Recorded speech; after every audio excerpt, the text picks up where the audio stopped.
particular type of person. So I did an experiment when I was in college. I was speaking at a couple of middle schools.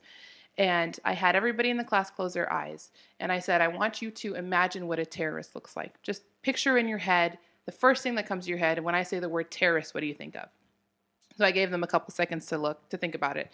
I had them open their eyes and I said, okay, I have a few pictures here. When I said terrorist, did you think of this guy? And I held up a picture of Timothy McVeigh.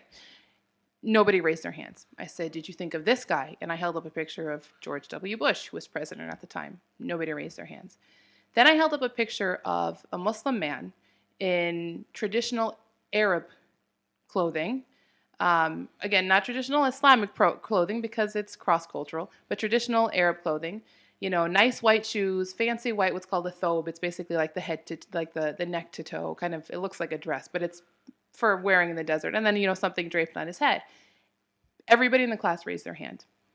And I said, okay, this is where we're going to start. Just so you know, this is a picture of my brother on his wedding day. Oh, wow. And that kind of really showed that not only has this image been created in their mind, but automatically thinking that a terrorist is somebody who's a Muslim is affecting me and every Muslim on a very personal level. Where this was just my brother decked out for his wedding day. But that's what the image that had been created, that had been, you know, forced into these kids' mind. And they were all just kind of like shocked and really blown away by the fact that, like, they felt bad. And it wasn't their fault because this is the image that had been fed to them.